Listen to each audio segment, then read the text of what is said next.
I'm going to make myself clear at the beginning of this episode because I've never made it clear before. We are anti left here at Common Filth. Anything that is not explicitly anti leftist will eventually become so, because that is the default state of human nature. Indulgence, vice, indignity, disloyalty. These are all unsavory behaviors encouraged by the left. And I'm not talking about economic leftism as it is considered now. I'm for taxation of corporations.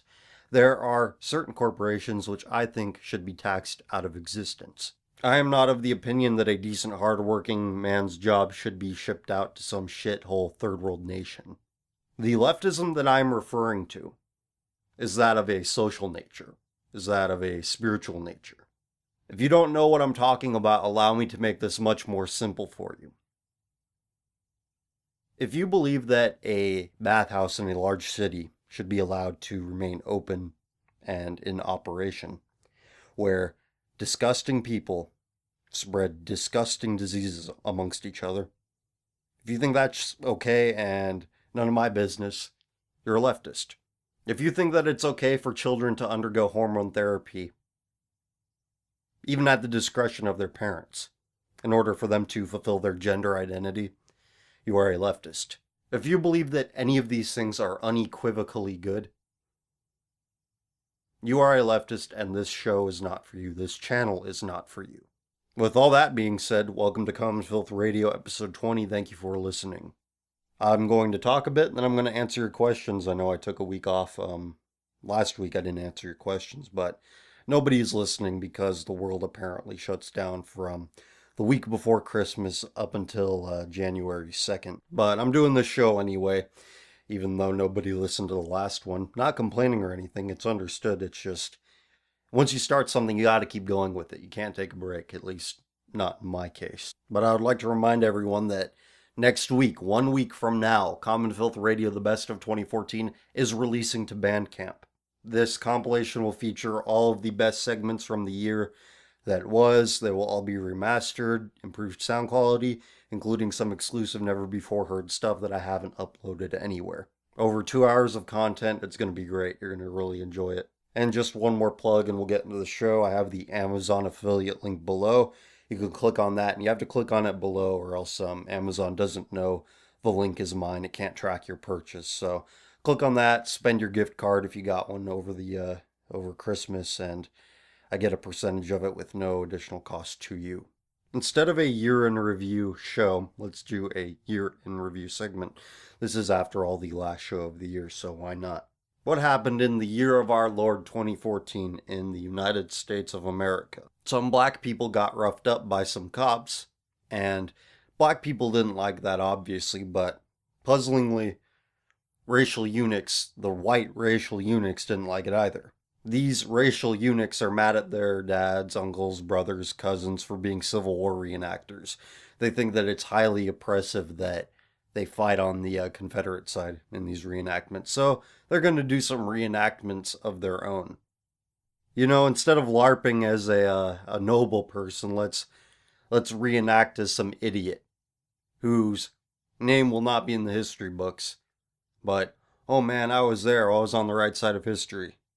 These people are wanting to LARP as civil rights activists. They want to pretend like they're marching arm in arm with the good doctor. I wish these people would LARP, but as South Africans, white South Africans, I want them to wear flaming Nelson Mandela tire necklace. That would be pretty cool, actually, but instead you want to defend the honor of some idiot who robbed a convenience store and attacked a cop.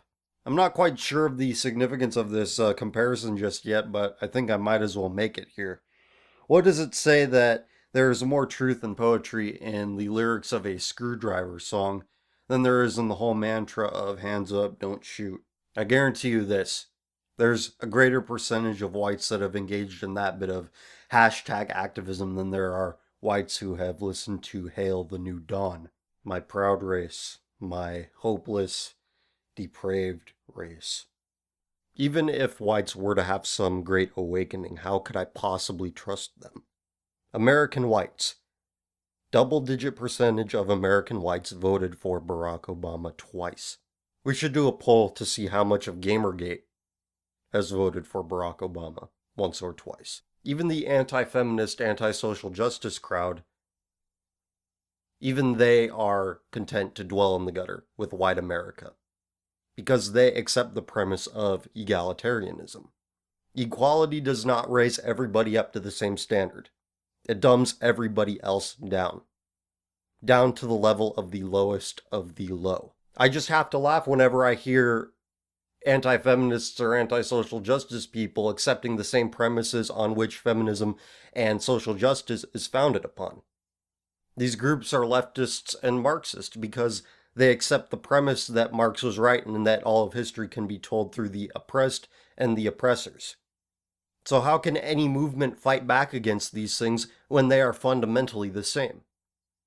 I think that it's great that Gamergate cost Gawker millions of dollars, apparently. I don't know if that's been wholly verified yet, but we'll accept it. What I think is not great is that Gamergate just seems to be spewing the same kind of rhetoric that Gawker does, just in a nicer, friendlier fashion. I saw a tweet earlier that said that the feminists have lost basically every argument they've started. The UVA rape hoax, Shirtgate. But if somebody is losing an argument, somebody else is winning. And who's winning? Those who are winning, like feminists and social justice fanatics, have no problem throwing around words like oppression. People who have no problems with multiculturalism.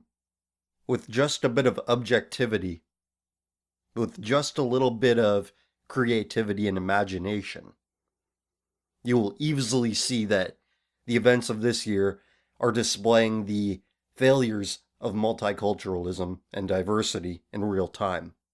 Any bit of respect paid towards truth, towards intellectual honesty. You don't have to press F to pay respect here. This will lead you to this conclusion, that multiculturalism is a failure. But we aren't dealing with truthful, intellectually honest people. I get it. I understand why people avoid truth.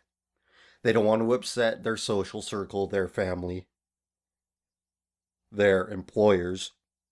No one gets rich telling the truth. Many fortunes have been made on lying, however, or at least telling half-truths, which is all sales really is. That's why sales is so big in America. Nobody gives a fuck about you. Nobody gives a fuck about anything. So you have to be made to give a fuck. And that's where sales comes in. Nobody can be made to give a fuck about truth because truths are generally self-evident. Lies are a little bit trickier.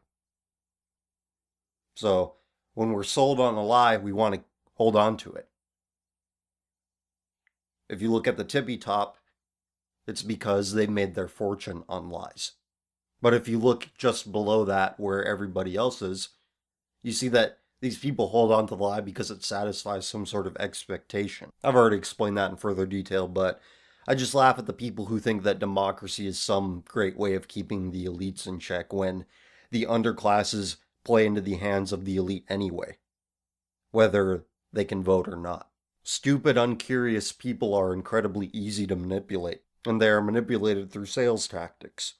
This is why I can't get excited about anti-feminism or anti-social justice. The most prominent voices counter to the feminist movement or the social justice movement still accept the same premises, still use the same language. They are sold the same product. They are consumers of the same product, sold by the state, public schools, private schools. Let's not exclude them because they're just as guilty. Media, and professional sports. So it's great. You gave Nick Denton a couple of bruises. Good job. But keep in mind that $1 million is nothing compared to the millions of college graduates and high school graduates that go out into the world every year. Think about that. Millions of new salespeople every year going out to sell you white ethnomasochism, diversity, multiculturalism, antinatalism, anti-Christianity, anti-heterosexuality, to a majority all too happy to consume it. Now I'm sounding like I wrote this down and I'm reading off of a teleprompter. But the overall point here is that 2015 is not going to be better than 2014. But on the bright side, 2015 will be the first full year that I do this show, so that's happy. I'll be here to answer your questions, which I'm about to do now. Let's start off with a question from our friend at the anti-democracy blog, antidem.wordpress.com. The question goes like this. I wonder if you have noticed, as I have, a certain odd effeminacy about black ghetto thugs. If so, what do you think accounts for this? I'm 99% sure that it was Gavin McGinnis or Jim Goad, one of the Talkie Mag writers, if not one of them, but they pointed out that there is this effeminacy about in black ghetto thug culture. And the reason for that ultimately is single motherhood prevalent in the black community. Maybe I have some bizarre cis-het standard of what I think masculinity should be, but I'm pretty fucking sure that masculinity doesn't involve standing in line for the new Jordans and causing riots in shopping malls over it. And how could you blame them when they were likely raised by mothers who were the only reference of adulthood they had growing up during their most important developmental years? And what they learn in those crucial years is that you should lose your shit at the most trivial of nonsense. Men do not make important the fundamentally unimportant. Making important the unimportant is unfortunately a flaw in female psychology. And this can be counteracted by a masculine patriarchal influence. And masculine influence, patriarchal influence, is not something that is foreign to black people. I was listening to the audiobook edition of Pimp by Iceberg Slim, and he talked about how his biological father was a piece of shit, but his mom found a stepdaddy, and he was a good man.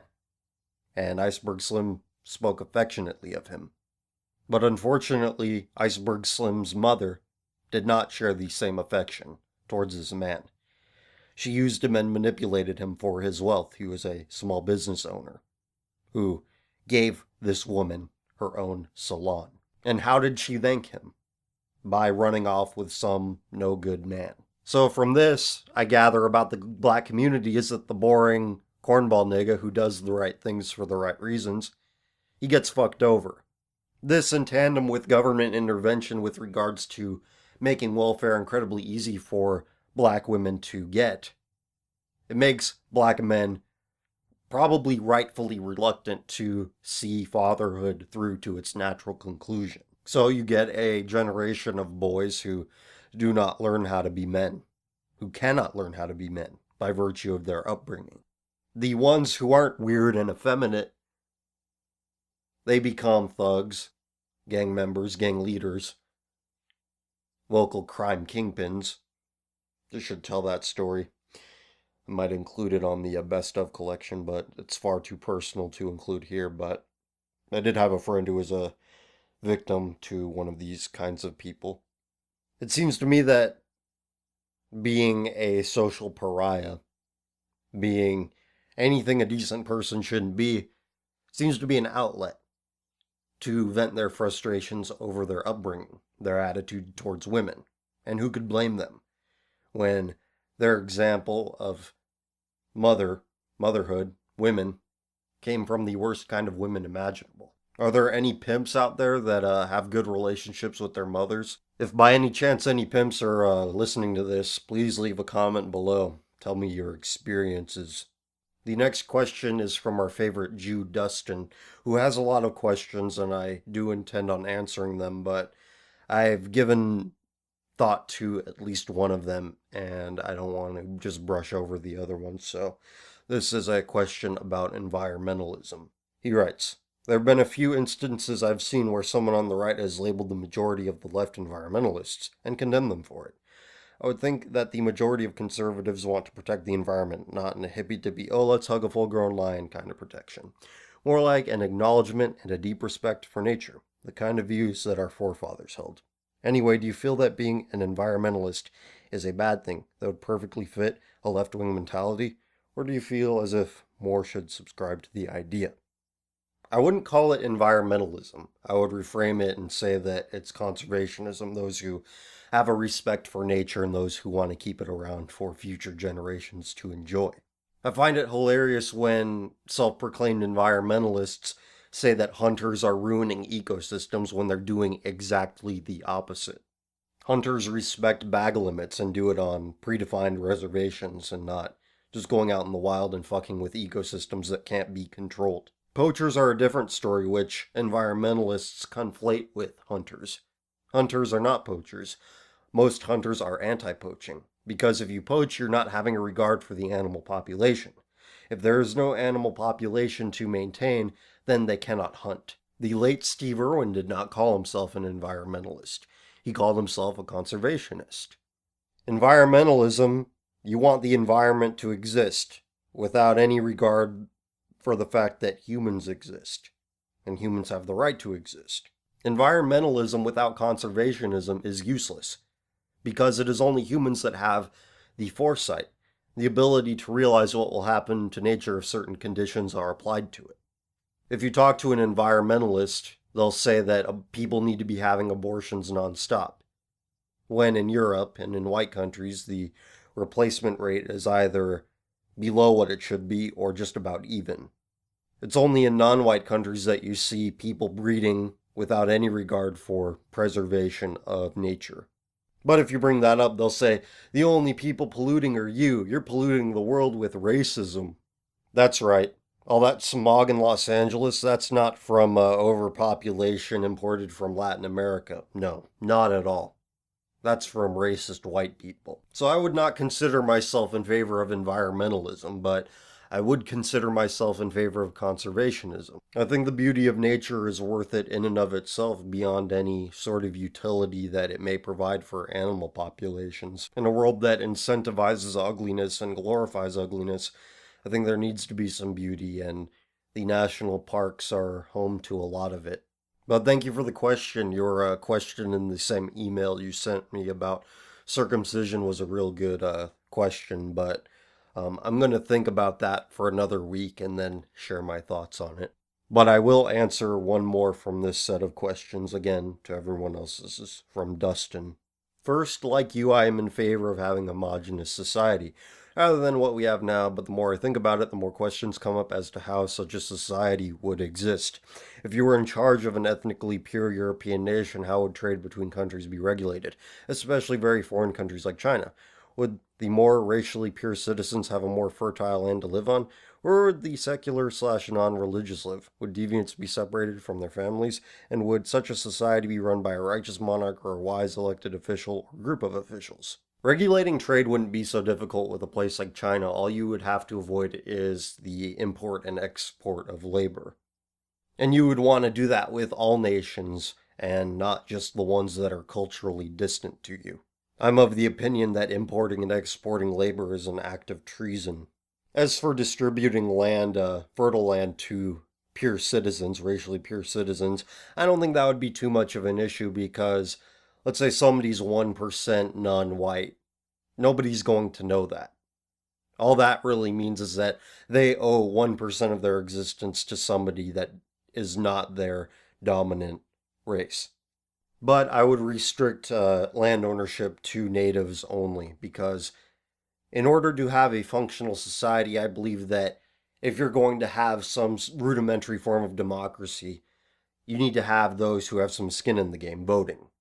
And if everybody votes, then you're just fucked. You have America. I think that it's difficult to have a monarch in a new society given that monarchies are ordained by God. So in that case, I would say that the governing body would have to go through the church, whether they are elected or ordained. And there are some problems with the framework that I provided, the very basic framework of how I would govern, because I am not a professional politician, I'm not a governor. The one problem I think of is one guy having a lot of money and buying up all the land. In case of that, I would limit land ownership to X amount of acres. Alright, next question is from mine. You've been really critical of public education. Do you think we need to abolish the public school system, or do you think it still has merit, it just needs to be reformed? With respect to the American education system, about $1 trillion of our GDP is tied up in education. And that's not all government schools. That includes private schools, but government schools are a significant part of that 1 trillion.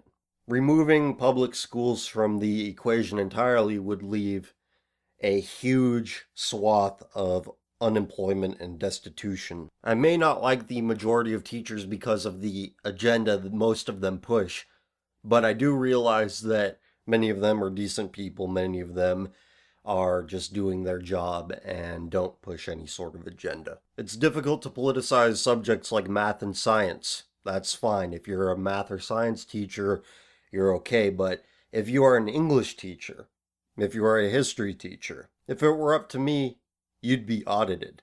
By the time you're 14 or 15 in America, you're perfectly fluent in English, maybe even before that. English classes are not used to teach English in high school. The only thing taught in those classes is how to echo the teacher's opinion to get a good grade, and do it in X amount of words. So any classes that can be prone to subjectivity and agenda pushing, I would regulate heavily. If not relegate them to elective status or do away with them completely. Those are the reforms we need. The reason why I'm so critical of the public school system is because the people who are employed by the public schools vote for people who raise property taxes so that their union gets more money. Therefore, they get more money. Their salaries are raised. And the people who are lobbying for this tax raise, which is only a minor problem on its own, they're the same people that pushes all the other shit that I find unsavory. It's not enough that these people leverage more money out of the taxpayer. They rub salt in the wound. They push it in even further by teaching these taxpayers' children about white privilege and shit. What kind of nerve do these people have? I mean, that takes some fucking balls to do that. And they should be thankful. They should be thanking God every night that they are not experiencing any sort of wrath, either from God or from people, their neighbors. These teachers all belong to public sector unions that can leverage more money out of the taxpayer on their behalf, and the taxpayer gets no say in it. They're not allowed to vote on whether or not their property taxes increase. Oh, we're going to go on strike. The state's like, oh, fuck, we better give them more tax money. Oh, teachers are valuable. They're our future. Children are our future. Like I said, they're doing a pretty fucking shitty job if children are our future and teachers are the one raising these kids. Correct me if I'm wrong here, anyone who's listening, but who else is arrogant enough and is brazen enough to steal money from the taxpayer and to corrupt the children of the taxpayers? How would somebody react to me if I went up to them and said, hey buddy, I'm going to take your money, and I'm going to turn your children against you? I would get my ass kicked. I would get my ass kicked if that person had any backbone, but who knows how many of those are left. But a couple weeks ago, I had an email regarding a high school student who's not good at school but is good with computers, and they said that they're having a hard time because of it, and in the same email, mine did offer a good bit of advice here, and this part of the email reads like this. Schools like to advocate you are your own person, you are unique and individual, but in reality, they want everyone to come out the same. If they really wanted unique talents, your teachers would probably try to find you something to help you further your computer skills. I had a terrible time at school, and I often clash with people who look at school in some rose-colored nostalgia. School is just a dull phase of life you get through. If you like computers, go with it. Find a career in it. People think you can't have an enjoyable job, and while yes, it is true you can't always find the perfect job, you can at least try, especially if it is what you are good at. Absolutely agree all around, especially the part about how people look back on school with some sort of affection. What they generally look back on, I find, is the time they spent with their friends in between classes and not the classes themselves. But I think this is weird because it's much more enjoyable to spend time with your friends outside of school because school is boring and, it's nice to have those little bits of fun in between classes, but it's much more fun to have an hour or two just dicking around the neighborhood or whatever. You get to go home after hanging out instead of going to some class and learning some shit you'll forget soon after. But that's just my take on it. I don't know if that's a common experience or perception among anyone else. Next question is from Han. Hope you had a good Christmas. Here's another question for the show. Well, thank you. I hope you had a good Christmas as well. I was talking to a female friend of mine, and she was telling me how much she hates having to grow up and the numerous responsibilities that come with being an adult.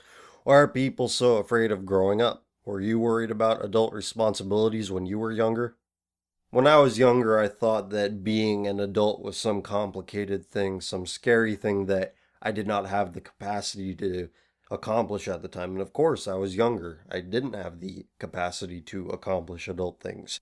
I thought being an adult was some secret trick my parents were hiding from me. All I saw in their day to day was my mom taking care of domestic duties as my dad went off to work and provided the money to pay the bills. I also thought being an adult meant that you could stay up all night, when really that's just a youthful thing. I find that I like sleep now more than I ever have. So I guess your friend here has a problem with going to work on time, getting up on time, waking up on time, and paying bills. And that ultimately is the baseline of adult responsibility. And yeah, it sucks, but what the hell else are you gonna do? There might be a sadness in adulthood, but I think it's even sadder to live in an extended adolescence. I think most people who are like your friend just want to have parties all the time and they never want the good times to end. They want to have lots of fun, but I think that life is horrifying. As I get older, I think that life is just would just be awful. I think that life would be more exhausting than just going to work, making money, and paying bills. Another part of adult responsibility, I believe, is maintaining meaningful relationships. And that's something that the millennials are just terrible at doing. But thank you for the question, and I hope your friend settles down soon. Let's get into the anonymous Ask FM questions. You can find the link to that below this video in the description. Who do you think was the greatest slash most positively influential US president? While he is the architect of the odious affirmative action policy, I'm going to have to say Nixon. To this day, he inspires so much rage from the baby boomers because he reminds them of their asshole dad, who actually carried himself like a real man. There was a great article written, I think back in the 90s, about Gary Trudeau, who is the writer of the Doonesbury comic. And basically, the article says that his entire shtick was making fun of Nixon and painting himself as a misunderstood up and coming kid who just wants to change the world, but nobody will give him a chance because of Nixon. Fuck you, Dad, or fuck you, Nixon. And now that he's not the rebellious counterculture kid, his asshole generation is in charge. What are they doing with it? They're still painting themselves as rebels and misunderstood misfits who are just trying to change the system and can't because of Nixon, even though Nixon's been dead for God knows how long. People love to make fun of the conservatives for summoning Reagan's ghost on a constant basis, but why shouldn't we make fun of the left for doing the same with Nixon? If you want to look at examples of impotent leftist rage over Nixon, watch a couple of episodes from season 5 of The Simpsons. There's at least 2 pokes at Nixon that I can remember in 2 separate episodes of it. Or look at a show like Futurama, where Nixon is one of the main antagonists of the series. This guy has been dead for how long, and the boomers keep bringing him up, ignoring the fact that they've been in charge for far longer than Nixon ever was. For his ability to inspire this much rage, this much vitriol amongst an entire generation long after his death, long after his presidency, I give my vote to Nixon. Bush inspired Bush 2, Bush Jr., George W. Bush. He inspired a lot of the same rage during when he was president, but not many people mention him now. Did you know that Comedy Central ran 2 different sitcoms about him? Not joking here. And it was during his presidency. Did you all rock against Bush? Did you buy that NoFX album?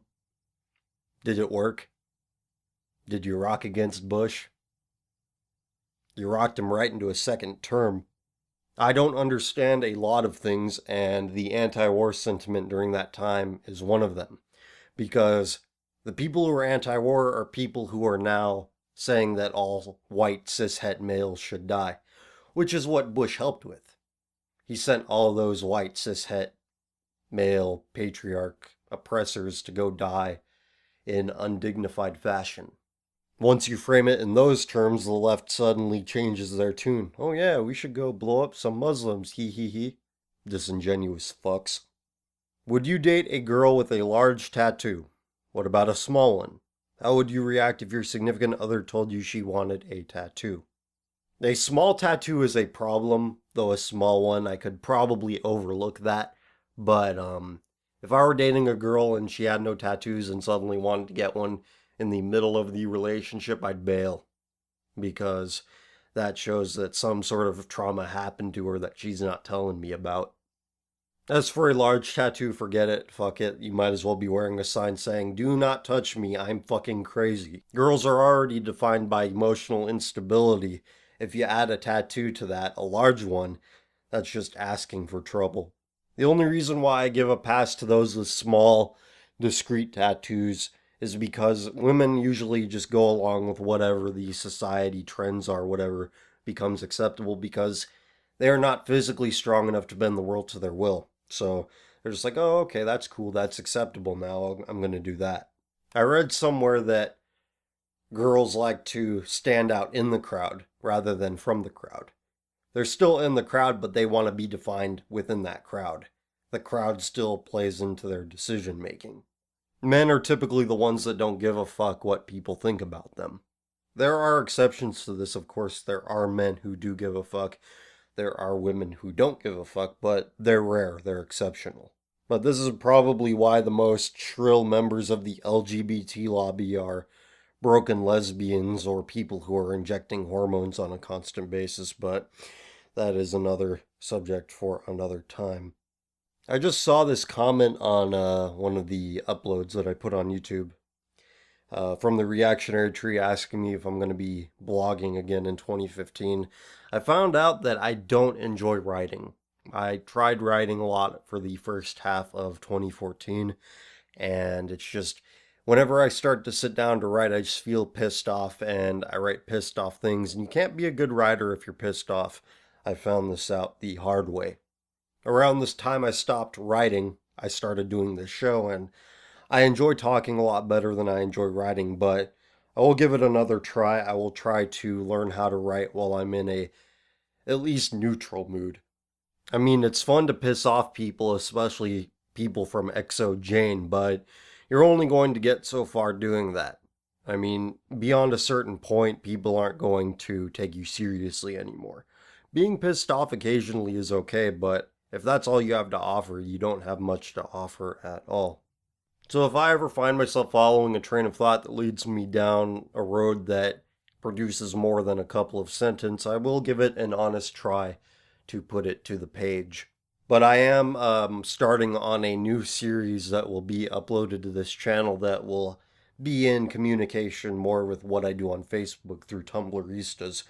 I am making a show that will debut on the 13th of January called Tumblrista Tuesday, where I feature all sorts of crazy screenshots from Tumblr and make fun of that. But I will talk more about that next week. And before you mention that the 13th of January falls on a Tuesday, which is when the show is released every week, I'm going to move the show to a Thursday schedule to make room for Tumblrista Tuesday. So I'm excited about it, but more details will be shared next week if I have any of them.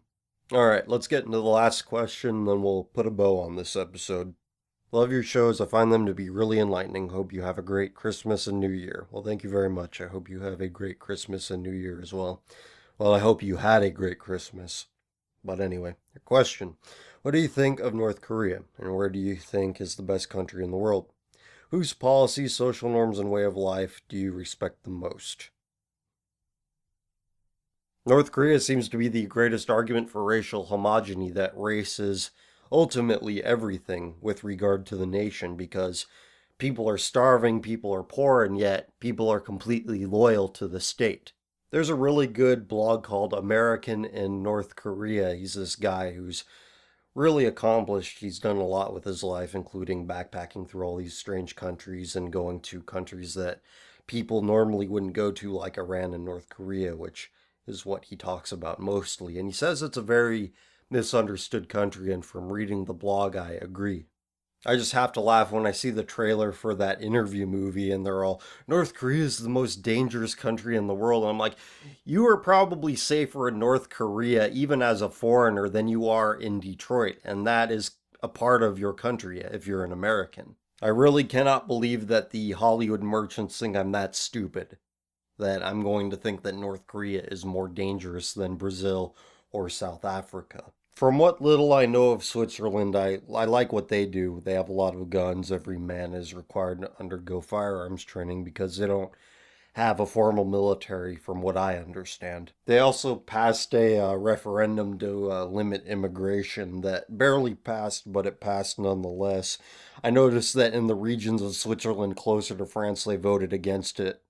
What the fuck is wrong with the French? Why are the French such pussies? But Switzerland seems alright to me. I'm sure that they have a lot of stupid social policies, but the fact that they actually passed something in Europe that is anti-immigration is pretty amazing.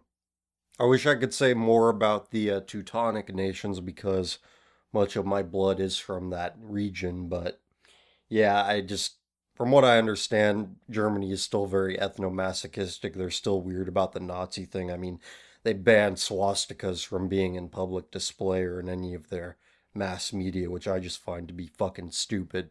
It's like I understood what was being said in Mein Kampf. He knew what he was talking about. He knew the weaknesses inherent in the Germanic peoples and the Europeans at large. I think those in the Teutonic sphere have the greatest understanding of human nature. They understand the cruelty of man. Even the lowbrow guys like Charles Bukowski, he was born in Germany and he had a very good understanding of human nature. So I guess it's my Germanic blood that leads me to have a fascination with what makes humans tick and why humans are flawed. And that's really what I do if you strip it down to its bare essentials, this show. It's about human weakness, human problems, human nature, and I don't have any answers for it. I can just point things out. I just don't understand what's so hard about being nice to people, just being good to people. But apparently it's very hard, and it's very hard for a lot of people. It's hard for some people to even be good to innocent animals who don't know anything and never did any harm to anybody. But now I'm veering into a very depressing territory, so let's get back on track.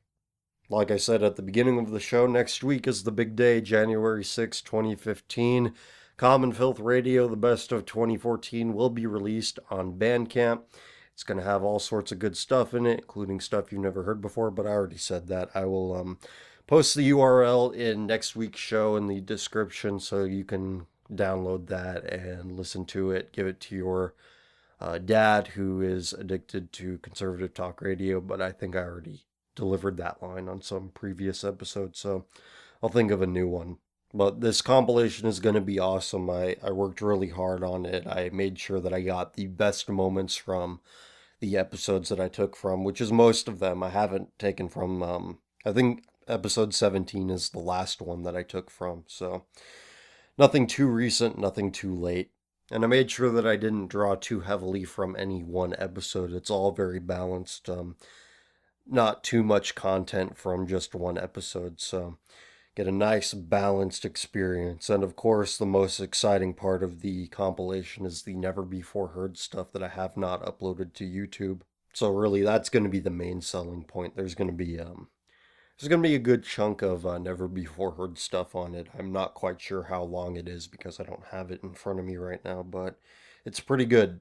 So, this being the last episode of the year, and this being the first year that I've done this show, I would like to thank you for listening. Everybody who has listened, everybody who has clicked that like button, everybody who has subscribed, everybody who has sent in a question, everybody who has clicked the Amazon link below and bought something when they clicked on it. Just thank you if you've helped out in any way. I really appreciate it. I never could have imagined that this would be this successful. And I mean, it's a modest success, but I think it's going to go to bigger and better places in 2015. So thank you for making 2014 what it was. And I am forever appreciative of your loyalty, your fandom, whatever else you want to call it. I know this is a cliche, but I don't think there's anything wrong with cliches if you know the feelings and intentions behind them. But I really couldn't do this without you. There wouldn't be any show without you motivating me to do it. So thank you again. And it means a lot to me that there are like minded people out there listening to this and actively enjoy the content. So, with all that being said, thank you so much for listening. I will be back next week and I'll talk to you guys then.